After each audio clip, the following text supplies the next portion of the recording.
Hey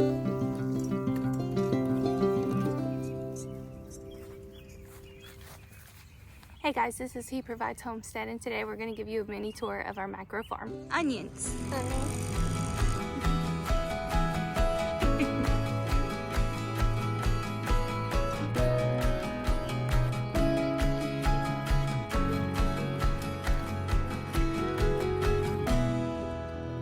Our back bank here, we just started this past year our raised garden beds, and we are just building them out of some old 2x4s that we've reclaimed and 4x4s.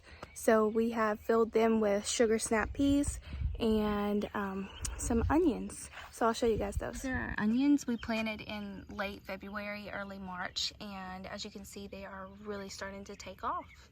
And over here we have our sugar snap peas. We planted those the same day, and they are about 6 inches high now. So we'll probably be getting peas off of those pretty soon. Old tires sitting around for forever that we did not know what to do with, and we decided that we should use them for something. So we looked up and we found out that you can use them for garden planters.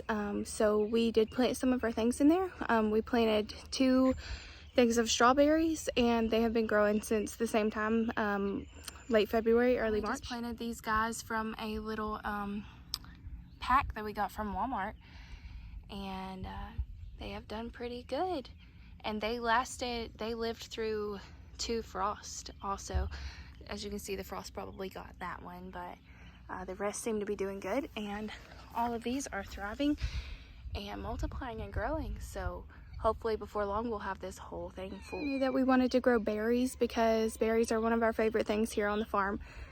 So we are trying out some of the smaller stalks that you can get from Walmart, and we just tried them out. They're like the first year prune, so we planted those in some tires as well to see how well they grow. Somehow we only ended up with 1 blackberry and 4 raspberries. I'm not sure how that happened, but it did. So we planted the blackberry separately in 1 tire and 4 raspberries in another. We weren't sure how this is going to work out. We don't even know if we've done it right because we've never tried to do berries.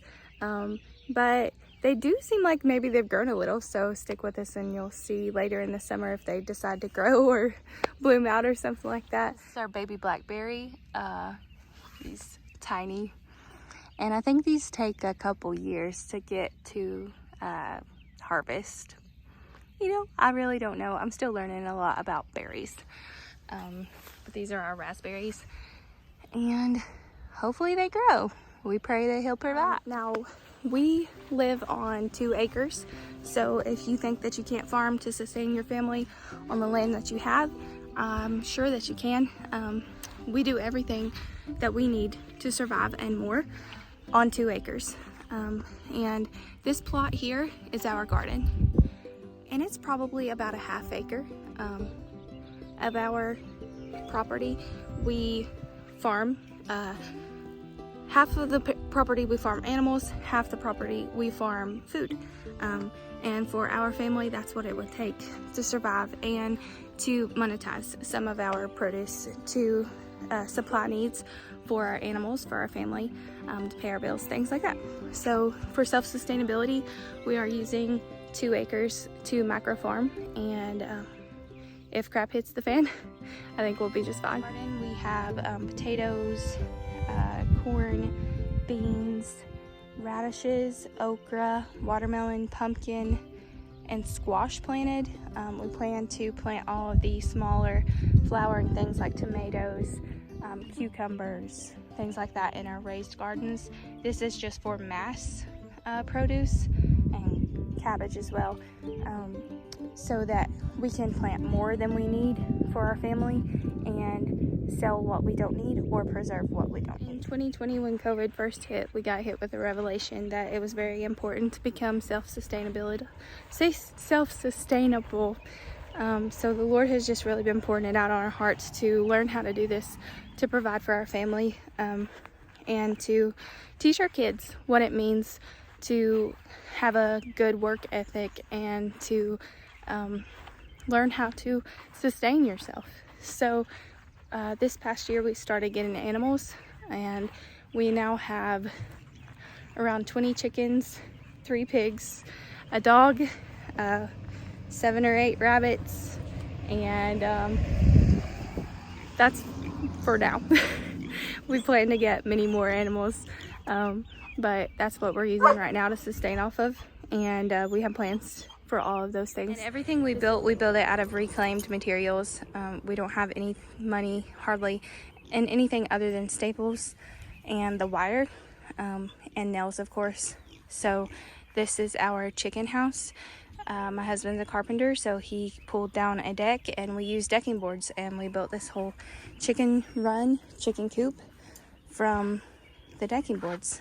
And this is our little nesting box here. We just reach in here and get the eggs. Oh, wowie. I haven't collected them today. We have a lot. So that's another way that we sustain ourselves, is food. We eat a lot of eggs. And here are the girls. Hey girls. This here's Tracker, and he's our protector. He takes care of all our animals. He makes sure that nothing bad comes and gets any of them. He's a good boy.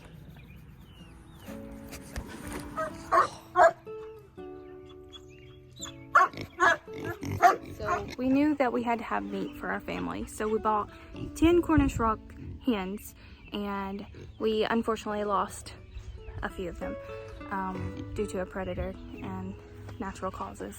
So we have 3 of those left, and we plan on teaching our kids how to butcher them, and we will eat them over the winter.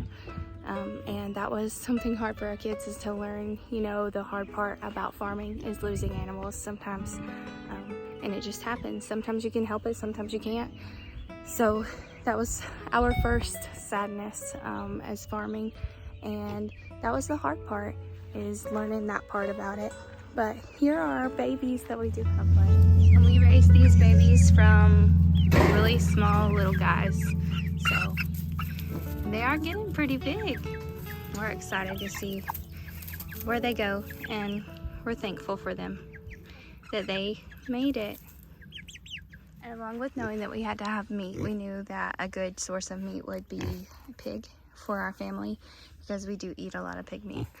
So we found these 3 guys who are brothers, and got a great deal on them, and we plan to keep 1 or 2 possibly, and find a female and have piglets. But the other 1 or 2 will be butchered, and we will eat them over the winter as well to self-sustain our meat part of sustainability. That's Pete, Delmar, and Everett. Currently have 7 rabbits that we have raised that are meat rabbits, and we plan on breeding them as well as to be meat rabbits. So we have currently 2 babies, 1 mom that is pregnant, and 3 boys, and 1 is just a pet. He's a lion head, so we have him just to play with, and these are our babies. We also realized that it's very important to have fruits on your farm, so we bought some fruit trees and we planted those earlier in the year.